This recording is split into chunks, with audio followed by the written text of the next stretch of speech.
ایک بات اور ذہن نشین کر لیں، اگلی بڑی امپورٹنٹ بات ہے. بعض جگہ آپ کو کچھ لوگ مقامی طور پہ پریشان کریں گے، طرح طرح کی باتیں کریں گے. آپ کو معلوم ہونا چاہیے کہ ہمارا عقیدہ کیا ہے، میرا عقیدہ کیا ہے، معلوم ہونا چاہیے، اس میں کوئی شک و شبہ نہیں. اور ایک بات سمجھ لیں، ہم کسی کو بتانے یا کسی سے سند لینے کے پابند نہیں ہیں. ہم سے خود ہزارہ علماء نے سندیں لی ہیں. ہمیں کسی سے منوانے کی ضرورت نہیں ہے. ہمارا عقیدہ اور میرا عقیدہ یاد رکھ لیں اہل سنت والجماعت. کسی کو شک نہیں ہونا چاہیے. اور میں پھر دوہرا رہا ہوں، کوئی مانے نہ مانے اس کی ہمیں محتاجی نہیں ہے، ہم پرواہ نہیں کرتے اس بات کی. ہم تو صرف پرواہ کرتے ہیں اور ڈرتے ہیں صرف دو ہستیاں مانے، ایک ہمارا مولا مانے، ہمارا آقا مانے. اللہ اللہ کے رسول مان لیں، بس ادھر سے رد نہ کیے جائیں. بس انہوں نے قبول کر لیا تو پھر سب اولیاء نے، سب بڑوں نے قبول کر لیا. اہل سنت والجماعت ہے ہمارا عقیدہ. میں مذہباً حنفی ہوں، فقہی مذہب میں حنفی ہوں، مگر میں خود حنفی المذہب ہوں، مگر میرے مشرب میں شافعی بھی ہیں، میرے حلقے میں مالکی بھی ہیں، حنبلی بھی ہیں، شوافی بھی ہیں میرے حلقہ احباب میں. جو میرے شاگرد ہیں علماء عالم عرب میں، ان میں مالکی علماء بھی شاگرد ہیں، شافعی بھی ہیں، حنبلی بھی ہیں، میرے حلقہ احباب میں بھی ہیں، اور منہاج القرآن سے وابستہ بھی ہیں. شافعی لوگ بھی وابستہ ہیں، حنبلی بھی وابستہ ہیں، اور مالکی بھی وابستہ ہیں. ہم وسیع المشرب ہیں، چاروں ائمہ فقہ کے حق ہیں، ہم ساروں کو ساتھ لے کے چلتے ہیں. اب چاروں اہل سنت ائمہ فقہ، امام مالک، امام شافعی، امام احمد بن حنبل کے پیروکار، سب مذاہب کے ساتھ لے کے چلتے ہیں. خود اپنے عمل میں ہم حنفی المذہب ہیں. اب حیدرآباد جائیں گے تو وہاں بہت سے شافعی ہماری تنظیم کے سربراہان ہیں. کیرلا جائیں گے تو منہاج القرآن کے بہت سے لوگ شافعی المذہب ہیں. انڈیا میں ہی موجود ہیں.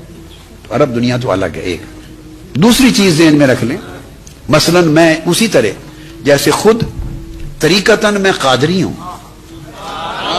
حضور سیدنا غوث الاعظم رضی اللہ تعالیٰ عنہ کا غلام، طریقتاً قادری ہوں، مگر میرے ذوق میں، میرے مشرب میں اور میرے حلقہ اور میرے طریق میں جو وسعت ہے اس میں چشتیہ بھی ہیں، اور میرا اپنا ذوق چشتی ذوق بھی ہے، اپنا ذوق. آپ کو معلوم ہے منہاج القرآن میں محافل سما ہوتی ہے نا، تو قادری طریقت میں تو نہیں ہوتی. یہ چشتی طریقہ ہے تو ہم نے اس کو بھی اکاموڈیٹ کیا. میں خود بیٹھتا ہوں، سنتا ہوں. تو ہمارے مشرب میں نقش بندیت بھی ہے. نقش بندیت شاہ نقش بند حضرت مجد الفسانی، ہمارے ذوق میں وہ حصہ بھی شامل ہے. ہمارے ذوق میں سہروردی بھی شامل ہے. ہمارے ذوق میں سلسلہ رفاعیہ بھی شامل ہے. ہمارے ذوق میں سلسلہ شاذلیہ بھی شامل ہے، اور دیگر بڑے بڑے اکابر اولیاء اللہ، سلسلہ مرسی یا شیخ ابو العباس مرسی. الغرض پوری دنیا روئے زمین کے بڑے بڑے اکابر اولیاء کے سلاسل کے لوگ منسلک ہیں. علویہ، بہت سے نام ہیں جن کو آپ ہندوستان کے لوگ جانتے بھی نہیں. یہاں پریولنٹ سلسلے کم ہیں نا، پاکستان، انڈیا میں، عرب دنیا میں اور ہیں.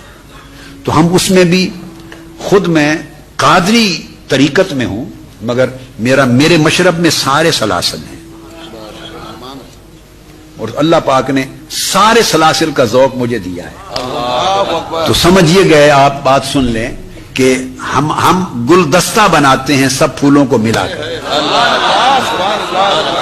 ہم گلدستہ بناتے ہیں سب پھولوں کو ملا کر. اب دیکھیے نا، میرے سامنے یہ پھول پڑے ہیں، میں آپ کو نکتہ سمجھا رہا ہوں. اگر کوئی کسی کو صرف پیلا پھول پسند ہے تو بھلے ہوا کرے، ہمارا جھگڑا نہیں ہے. اور وہ اگر ہمیں چاہے کہ آپ سوائے پیلے پھول کے اور کسی رنگ کا پھول نہیں رکھ سکتے تو ہم اس کی بات تو نہیں مانیں گے. ہم پیلا پھول بھی رکھیں گے، سفید بھی رکھیں گے، سرخ بھی رکھا ہے، نیلا بھی رکھا ہے، گلابی بھی ہے. ہمارے گلدستے میں روز بھی ہوگا، ہمارے گلدستے میں ٹیولپ بھی ہوگا، ہمارے گلدستے میں ڈیفوڈل بھی ہوگا. جی میرا اپنا پوتا ہے بیٹا شیخ احمد مصطفیٰ العربی، وہ 5-6 سال کا. تو میں پیار سے اس کو روز بھی کہتا ہوں، اس کو جیسمین بھی کہتا ہوں، اس کو ڈیفوڈل بھی کہتا ہوں، ٹیولپ بھی کہتا ہوں، سارے پھول ایک میں جمع کر دیتا ہوں۔ میرا مطلب ہے ہمارے گلدستے میں، سن لو، سب رنگوں کے پھول ہیں۔ ہمارے گلدستے میں سب رنگوں کے پھول ہیں۔ خود حنفی ہو کر مگر ہمارے گلدستے میں مالکی بھی ہیں، شافعی بھی ہیں، حنبلی بھی ہیں۔ قادری ہو کر میرے گلدستے میں چشتی بھی ہیں، نقشبندی بھی ہیں، سوروردی بھی ہیں، ساز شاذلی بھی ہیں، رفائی بھی ہیں، اور دیگر سلاسل بھی ہیں۔ اب آپ کو بات کی سمجھ آ گئی نا؟ یہ بات صرف ہمارے گلدستے میں ایک شخص نہیں ہو سکتا، اور وہ شخص جو بد عقیدہ ہو، جو گستاخ رسول ہے، وہ نہیں ہو سکتا۔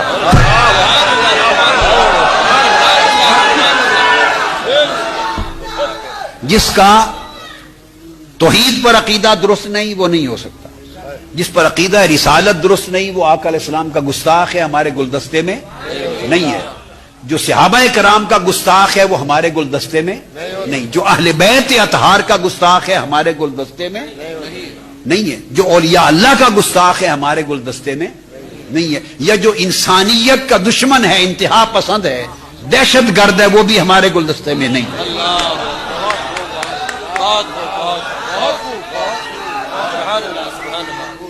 سنو، جو انتہا پسند ہے، جو انتہا پسند ہے، دہشت گرد ہے، وہ بھی ہمارے گلدستے میں۔ وہ یہ سارے لوگ اس لیے گلدستے میں نہیں بھی وہ گل ہی نہیں ہیں، وہ تو گل ہے نہیں۔ جب گل نہیں تو دستے میں کیسے آئے؟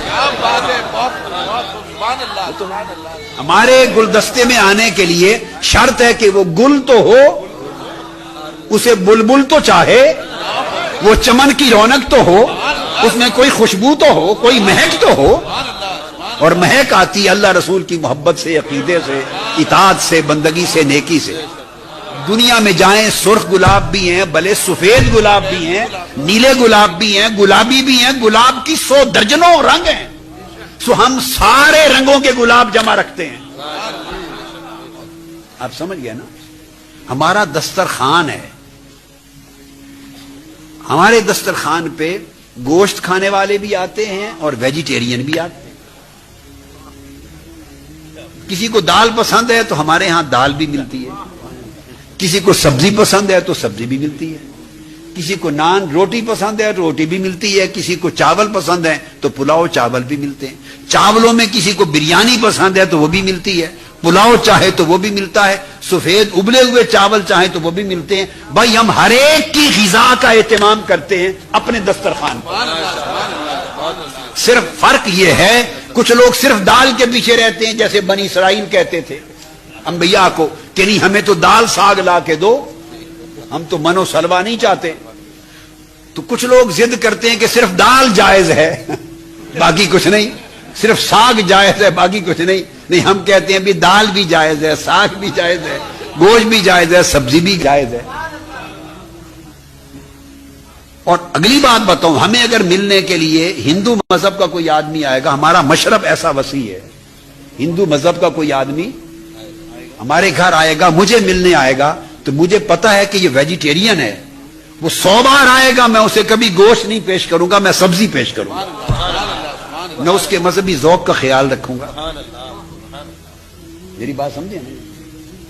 کوئی آئے گا جو صرف فش لیتا ہے، وہ میٹ نہیں کھاتا، مٹن نہیں کھاتا، اس کے لیے فش کریں گے۔ اب آپ سمجھ گئے ہمارے منہاج القرآن کا دسترخوان بڑا وسیع ہے۔ کچھ لوگوں میں یہ وسعت نہیں ہوتی، تو جن میں وسعت نہیں ہوتی ان کو پھر وسعت سمجھ نہیں آتی۔ دیکھو نا، ایک تالاب کی رہنے والی مچھلی ہے، اور ایک مچھلی دریا کی ہے، ایک مچھلی سمندر کی ہے۔ تو جس نے تالاب سے باہر نکل کے دیکھا نہیں، اسے کیا خبر کہ دریا کی وسعتیں کیا ہیں، اسے کیا خبر سمندر کی وسعتیں کیا ہیں۔ اس لیے بعض مچھلیاں جھگڑا کرتی ہیں، تو آپ جھگڑے میں نہ پڑیں، آپ ہیں سمندر والے لوگ، کچھ ہیں تالاب والے لوگ۔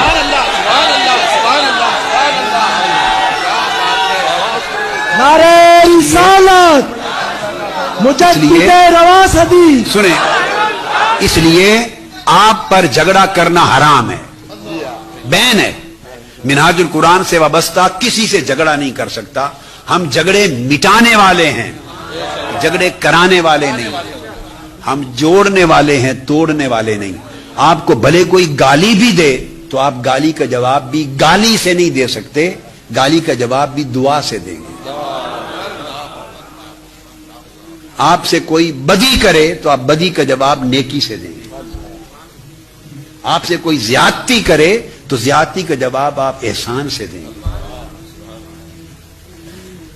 کیونکہ اللہ کی نعمت رحمت آپ پر زیادہ ہے۔